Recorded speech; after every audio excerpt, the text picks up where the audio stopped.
Le plus grand transfert de richesse de l'histoire des crypto-monnaies est en train de se produire en ce moment même, et 90% des détenteurs sont du mauvais côté de cette équation. Pendant que vous regardez vos portefeuilles afficher des gains sur papier, les architectes de ce marché exécutent méthodiquement la phase finale d'un cycle qui se termine toujours de la même manière, par l'anéantissement brutal de l'épargne des retardataires. Ce n'est pas une opinion, c'est un schéma qui s'est répété à chaque cycle haussier depuis la création du Bitcoin. Et dans les 30 prochaines minutes, je vais vous montrer exactement pourquoi janvier 2025 marquera le point de bascule où des centaines de milliards d'euros s'évaporeront en quelques semaines. Mais avant d'expliquer les mécanismes précis de l'effondrement qui approche, laissez-moi vous poser une question qui changera votre perception pour toujours. Savez-vous vraiment qui détient les crypto-monnaies que vous possédez et comprenez-vous que la valeur affichée sur votre écran n'existe que tant qu'il y a quelqu'un prêt à vous acheter ces jetons à ce prix? Les signaux d'alarme clignotent en rouge depuis plusieurs semaines, mais la majorité des investisseurs européens sont tellement hypnotisés par la montée des prix qu'ils ne voient pas le précipice qui s'ouvre devant eux. Bitcoin a franchi les 100 000 $ en décembre 2024, déclenchant une euphorie médiatique qui a attiré la dernière vague d'acheteurs naïfs, exactement comme prévu par ceux qui orchestrent cette manipulation à grande échelle. Chaque fois que Bitcoin atteint un nouveau sommet historique, les médias financiers mainstream commencent soudainement à parler d'adoption institutionnelle, de révolution monétaire, de protection contre l'inflation. Ce narratif est soigneusement construit pour vous faire croire que cette fois c'est différent, que nous avons atteint un plateau permanent de valorisation. Mais l'histoire des marchés financiers nous enseigne une vérité implacable.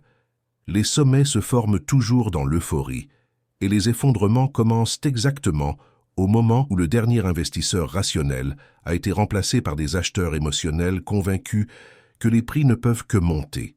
Regardons les données réelles que les influenceurs crypto et les plateformes d'échange ne veulent pas que vous analysiez. Le volume de trading sur les principales plateformes européennes comme Binance, Coinbase et Kraken a explosé au cours des 3 derniers mois. Mais ce qui est fascinant, c'est la composition de ce volume. Les transactions de petits investisseurs, ceux qui achètent pour moins de 10 000 €, représentent maintenant plus de 75% du volume total, le pourcentage le plus élevé depuis le sommet de novembre 2021.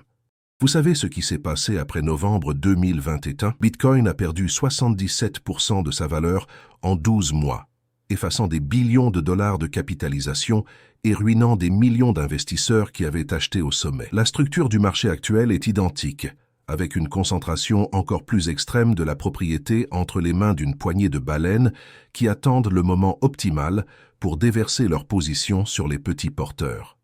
Les données on-chain révèlent une réalité terrifiante que personne ne discute ouvertement.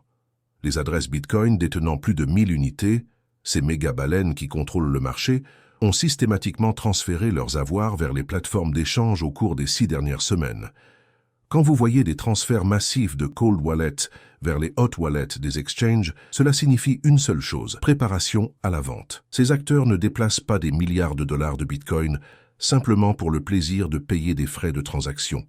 Ils positionnent leurs actifs pour pouvoir les liquider instantanément quand le signal sera donné.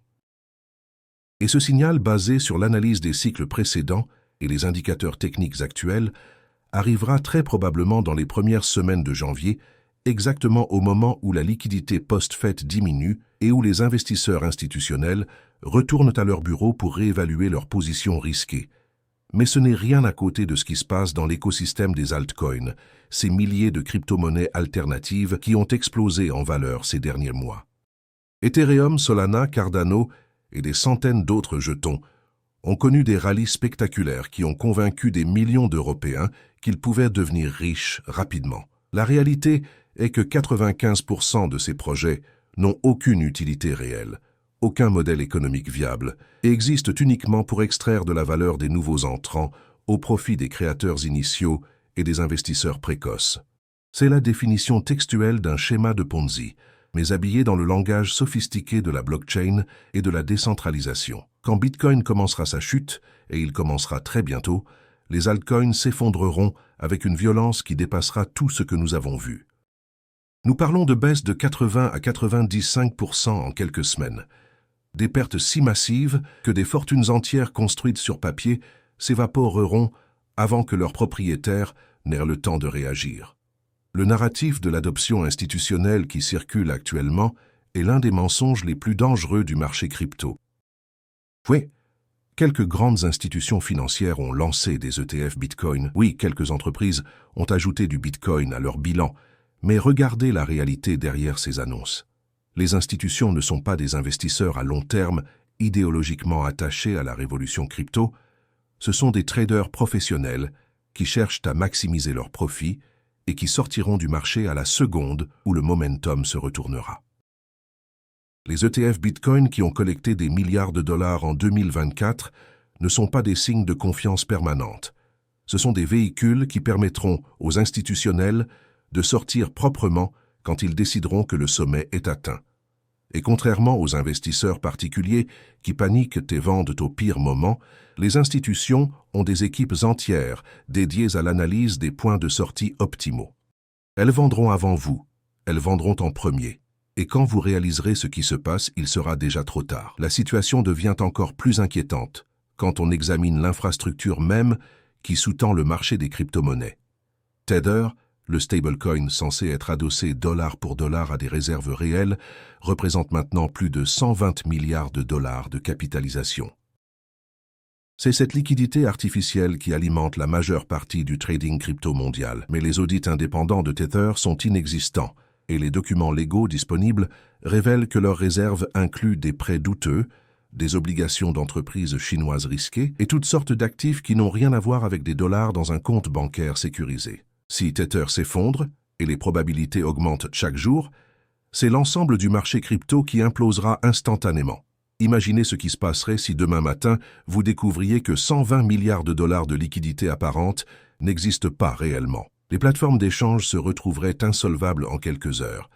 Les prix s'effondreraient de 70 à 80% avant que les transactions ne soient complètement suspendues et des millions d'investisseurs se retrouveraient avec des actifs qu'ils ne peuvent ni vendre ni retirer. Les régulations européennes qui arrivent en 2025 vont transformer radicalement le paysage crypto, et pas de la manière positive que les promoteurs essaient de vous faire croire. MiCA, le cadre réglementaire des marchés de cryptoactifs qui entre en vigueur progressivement, impose des restrictions drastiques sur les stablecoins, les plateformes d'échange et les services de custody. Ce que cela signifie concrètement, c'est que les plateformes non conformes devront soit quitter le marché européen, soit restructurer complètement leurs opérations. Pendant cette période de transition, qui coïncide exactement avec le moment où je prévois le début de l'effondrement, la liquidité va s'évaporer. Les investisseurs européens qui pensent pouvoir vendre rapidement leurs positions découvriront que les spreads bid-ask se sont élargis de manière dramatique, que les retraits sont limités ou suspendus, et que naviguer dans le nouveau cadre réglementaire prend des jours ou des semaines au lieu de minutes. Parlons maintenant de quelque chose que personne dans l'écosystème crypto ne veut admettre, la concentration extrême de la puissance de calcul et donc du contrôle du réseau Bitcoin. 65% du hash rate, la puissance de minage qui sécurise le réseau, est contrôlée par une poignée d'opérations industrielles basées principalement aux États-Unis et en Asie centrale. Ces entités peuvent théoriquement coordonner des attaques, manipuler la validation des transactions et extraire des profits massifs au détriment des utilisateurs ordinaires. La décentralisation tant vantée de Bitcoin est largement une fiction marketing. Le réseau est contrôlé de facto par moins de 10 grandes opérations minières et quelques pools qui pourraient, s'ils le voulaient, altérer les règles du jeu en quelques heures. Cette centralisation rend Bitcoin vulnérable à des types de manipulations que ses promoteurs vous diront être impossibles, mais qui sont en réalité déjà en cours. Et maintenant, laissez-moi vous révéler quelque chose qui va changer votre compréhension fondamentale du marché crypto.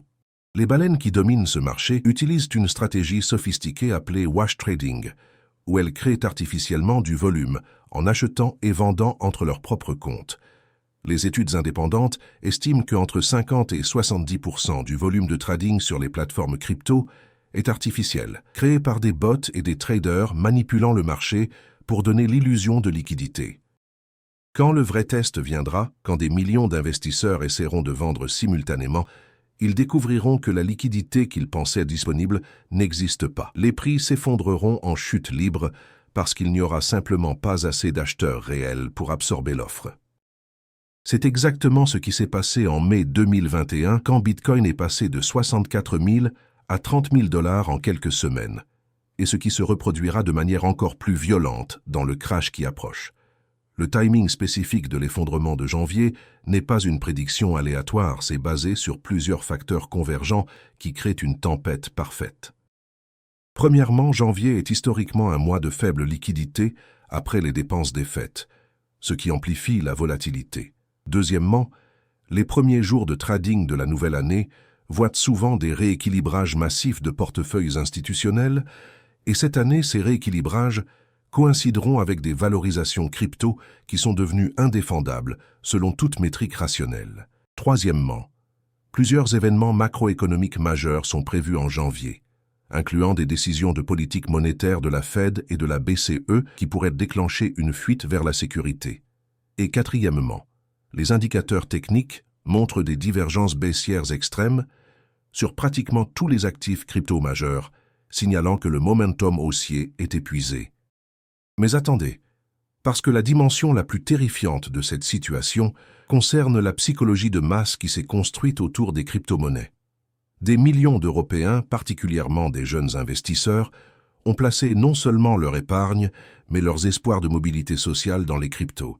Ils ont été conditionnés par des années de propagande sur les réseaux sociaux à croire que les crypto-monnaies sont la seule échappatoire possible à un système financier traditionnel injuste. Cette croyance quasi-religieuse signifie que même quand les prix commenceront à s'effondrer, beaucoup refuseront de vendre, convaincus que c'est juste une correction temporaire avant la prochaine montée. Ce déni collectif prolongera leur agonie, les transformant en holders forcés d'actifs qui continueront à perdre de la valeur mois après mois. Nous l'avons vu après 2017, nous l'avons vu après 2021, et nous le verrons à nouveau avec une intensité démultipliée. Les NFT et les tokens DeFi représentent une dimension encore plus absurde de cette bulle. Des images JPEG vendues pour des centaines de milliers d'euros, des protocoles de finances décentralisés promettant des rendements annuels à 3 chiffres, des métaverses où des terrains virtuels se négocient au prix de propriétés réelles. Tout cela est en train de s'effondrer déjà. Mais la plupart des investisseurs ne l'ont pas encore réalisé parce que la liquidité a disparu si complètement qu'ils ne peuvent même pas obtenir des prix de marché pour leurs actifs. Un NFT acheté 100 000 € en 2021 ne trouve plus d'acheteurs à 1 000 € aujourd'hui. Les protocoles DeFi, qui promettaient des rendements miraculeux, ont soit été hackés, soit ont vu leurs tokens perdre 99% de leur valeur. Mais les créateurs de ces projets sont déjà partis avec leurs millions, laissant les investisseurs tenir des sacs vides. Parlons maintenant d'un sujet que l'industrie crypto essaie désespérément de cacher, les hacks et les vols qui se produisent quotidiennement. Plus de 3 milliards de dollars ont été volés via des hacks de protocoles crypto en 2024 seulement. Les smart contracts censés être sécurisés et immuables se révèlent avoir des failles que les hackers exploitent systématiquement. Les plateformes d'échange s'effondrent régulièrement, emportant avec elles les fonds de leurs utilisateurs.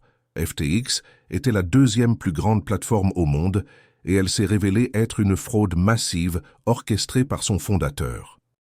Si cela peut arriver à une plateforme de cette taille, qu'est-ce qui vous fait penser que la plateforme où vous stockez vos cryptos est sûre? La réponse est que vous n'avez aucune garantie, aucune protection, aucun recours si demain matin votre plateforme annonce qu'elle a été hackée ou qu'elle suspend les retraits. Le coût environnemental du minage de Bitcoin est un autre aspect de cette folie collective que nous devons examiner. Le réseau Bitcoin consomme maintenant plus d'électricité que des pays entiers, produisant des millions de tonnes de CO2 chaque année pour valider des transactions qui pourraient être traitées instantanément et gratuitement par n'importe quel système de paiement traditionnel. Cette absurdité énergétique n'est pas soutenable et les gouvernements européens commencent à le comprendre. Des restrictions sur le minage, des taxes carbone sur les transactions crypto, des interdictions pures et simples dans certains pays, tout cela arrive et affectera dramatiquement l'économie du minage et donc la sécurité même du réseau. Quand le coût de maintien du réseau dépassera les revenus que les mineurs peuvent extraire, ils commenceront à éteindre leurs machines, réduisant le hash rate et rendant le réseau vulnérable aux attaques. La corrélation entre Bitcoin et les marchés actions traditionnels a atteint des niveaux historiquement élevés détruisant complètement le narratif selon lequel les cryptos seraient un actif de diversification non corrélé. Bitcoin monte et descend maintenant en parfaite synchronisation avec le Nasdaq et les actions tech. Cela signifie que quand le prochain krach boursier arrivera, et tous les indicateurs suggèrent qu'il approche rapidement, Bitcoin ne vous protégera pas, il amplifiera vos pertes. Les investisseurs qui pensaient avoir diversifié en détenant à la fois des actions et des cryptos découvriront que tout leur portefeuille s'effondre simultanément, les laissant sans aucun actif défensif. Et maintenant, permettez-moi de vous expliquer quelque chose de fondamental que les promoteurs crypto ne veulent jamais discuter. La question de la valeur intrinsèque. Les actions représentent une part de propriété dans des entreprises réelles qui produisent des biens et services, génèrent des revenus et distribuent des profits. Les obligations sont des créances sur des flux de trésorerie futurs. L'immobilier vous donne un actif tangible que vous pouvez utiliser ou louer. Même l'or a des applications industrielles et une valeur culturelle millénaire. Mais Bitcoin? Bitcoin n'a aucune valeur intrinsèque. Sa valeur est entièrement basée sur la croyance collective que quelqu'un d'autre vous l'achètera plus cher demain. C'est la définition pure d'une bulle spéculative, et toutes les bulles spéculatives se terminent de la même manière, par un effondrement qui ramène les prix vers leur valeur fondamentale, qui dans le cas de Bitcoin et de la plupart des crypto-monnaies est probablement très proche de zéro. Les tentatives des banques centrales de lancer leur propre monnaie numérique vont porter le coup fatal à l'argument selon lequel nous avons besoin de crypto-monnaies décentralisées. Quand la BCE lancera l'euro numérique, offrant la vitesse et l'efficacité des transactions numériques avec la sécurité et la légitimité d'une monnaie souveraine, pourquoi quelqu'un voudrait-il utiliser Bitcoin avec ses frais de transaction élevés, sa volatilité extrême et son manque de protection légale? La réponse est que personne ne le voudra, sauf les criminels et ceux qui cherchent à évader les taxes et les contrôles de capitaux. Et quand l'usage légitime des crypto-monnaies disparaîtra, leur valeur s'effondrera, parce que le volume de trading et la liquidité dépendent de la croyance qu'il existe des cas d'usage réels au-delà de la spéculation pure. Maintenant, je vais vous révéler ce que les insiders savent déjà mais ne disent jamais publiquement. Les grandes baleines crypto ont commencé à sortir progressivement de leur position depuis novembre 2024. Ils ne vendent pas tout d'un coup parce que cela crasherait immédiatement le marché, mais ils exécutent une stratégie de sortie coordonnée qui leur permet de liquider des milliards tout en maintenant l'apparence d'un marché haussier. Les données on-chain montrent des flux massifs de Bitcoin et Ethereum quittant les wallets des long-term holders vers les exchanges, exactement le même pattern qui a précédé l'effondrement de 2021. Ces acteurs sophistiqués ne vendent pas parce qu'ils pensent que le prix va baisser de 10 ou 20%.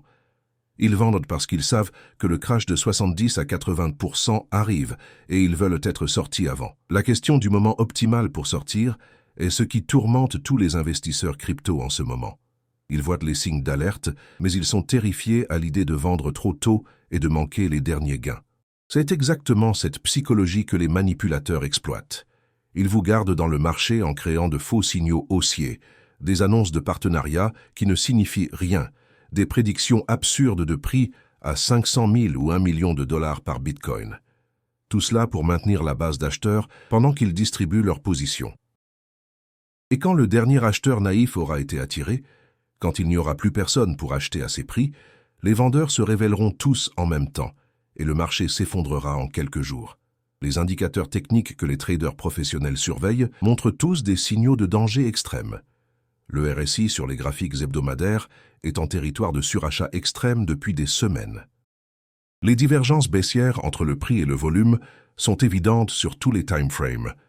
Les patterns de distribution sont clairement visibles pour quiconque sait les lire. Mais la majorité des investisseurs retail ne comprennent pas l'analyse technique. Ils achètent basés sur l'émotion et les conseils qu'ils lisent sur les réseaux sociaux. Conseils souvent donnés par des gens qui ont intérêt à maintenir les prix élevés pendant qu'ils sortent de leur propre position. Et maintenant, la partie que vous attendiez. Celle qui va déterminer si vous survivrez financièrement à ce qui arrive ou si vous rejoindrez les millions qui perdront tout. La stratégie n'est pas de prédire le jour exact du crash, c'est de comprendre que le risque-rendement actuel est catastrophiquement déséquilibré. Si vous détenez encore des crypto-monnaies à ce stade du cycle, vous risquez des pertes de 70 à 90% pour le potentiel de gains supplémentaires de peut-être 10 ou 20%, si nous voyons un dernier pump. C'est une équation mathématique qui ne fait aucun sens pour un investisseur rationnel. La première action à prendre immédiatement est d'établir un plan de sortie précis avec des seuils de prix clairs. Si vous n'êtes pas prêt à tout perdre, vous devez accepter de laisser quelques gains potentiels sur la table. Définissez le niveau de prix auquel vous vendrez 50%, puis 75%, puis 100% de votre position. Ne vous laissez pas paralyser par l'avidité ou la peur de manquer la suite. Les plus grands profits en investissement ne viennent pas de maximiser chaque gain possible. Ils viennent de préserver le capital et d'être en position de profiter des opportunités quand elles se présentent vraiment. La deuxième stratégie est de reconnaître que le cash n'est pas une position perdante quand tout autour de vous s'effondre. Sortir maintenant avec des gains, même si vous vendez 10 ou 20% en dessous du sommet, vous donnera la liquidité pour acheter des actifs de qualité à des prix incroyables quand le crash aura effacé les excès. Les investisseurs qui ont vendu leur crypto à 80 ou 90% du sommet en 2021 et qui sont revenus acheter au fond en 2022 ont multiplié leur capital par 5 ou 10. Ceux qui ont hold ont subi des pertes dévastatrices et beaucoup n'ont jamais récupéré. La troisième dimension de protection concerne la compréhension que les crypto-monnaies ne doivent jamais représenter plus qu'une petite fraction d'un portefeuille diversifié.